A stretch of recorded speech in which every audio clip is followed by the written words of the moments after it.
Shout out para sa mga kabataan dyan. Galaw-galaw din ha. Walang stock up oh. Ha? Alam mo yan. Sa patuloy nga natin pag-iikot dito sa may Quiapo, Manila, nadaanan nga natin ng lola daw ni Neneng B. At siya lang naman ang sikat na nagtitinda ng mangga na may alamang na may panalong taryahan. Okay, no? Grabe, panalo sa taryahan, no? Ngayon talaga takalan dito, Neneng B. Siyempre ako lang. Kaya Hello? ako nga source dito. Ano ka ba? Diyan mga katropa, nandito pa rin tayo sa may kahabaan ng Carriedo dito sa may Quiapo, Manila mga katropa. At dinayo ko dito si Neneng B, yung lola ni Neneng B, no? Ay Nay, kamusta po? Ito mabuti. Nay, ano ba yung mga ino-offer nyo dito? Ito may mangga tayo dito. Meron tayong bago ngayon. Singkamas na tinilad. Siksik liklik yan. Magkano ang presyo nito ma'am, ng mangga? 70. Yung ano naman, singkamas? Ganun din. 70 pesos, oh. Tapos pag pupunta sila dito, tataryahan mo ng ganyan, no? Siyempre, Panalo yung bigayan, no? Uy!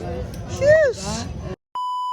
Yan mga katropa, dito lang pala matatagpuan si Nanay sa tapat ng Greenwich mga katropa. Dito lang yan sa may Carriedo sa Quiapo, oh. Sige Nay, pa-order ako ng mangga mo Nay na ano, magkano Nay?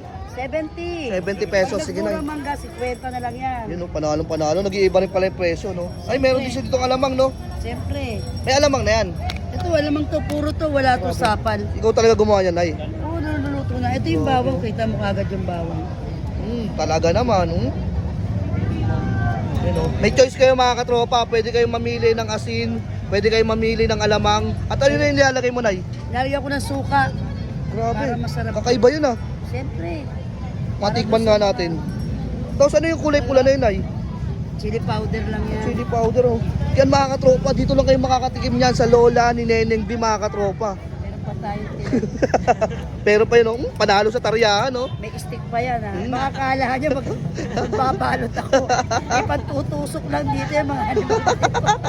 Diyan mga katropa, ito na in order natin na 70 pesos na mangga ng lola ni Neneng B mga katropa, oh. Grabe, panalo. May suka to eh, tapos lagyan ng ano, paprika ba yun ay? Chili powder. Chili powder pala mga katropa, oh. Tingnan natin to. Panalo alamang mo na yan. Hindi naman. Wala sapa niyan. Grabe, sarap. Shout out sa mga Tristan. Shout out daw, oh. Ayun, oh. Para sa mga... Sarap. Ano na pa man? For only 70 pesos, panalo na to. Mahalata mo dito yung suka niya eh. Ayun, oh. Tsaka yung mangga dito mga katropa, fresh, hindi siya lamog, ganun. Panalo. Dahil nandito na rin tayo sa may Quiapo mga katropa, hindi natin papalampasin, susubuan si Neneng B, yung lola ni Neneng B. Tayo. Ikaw pa rin pala ang hanap-hanap para. Team! Panalo mga katropa. Dito lang yan sa may Quiapo, Manila. Kaya invite mo sila, Nay. Sa mga gustong pumunta puro dito lang tayo sa Gidli. Ito lang po, sa Greenwich. Punta po kayo, panalo. Panalo karyahan. Yan, sir. Sige, Nay. Thank you, Nay. Pinagtripan ako nito. Sino ba yung love team?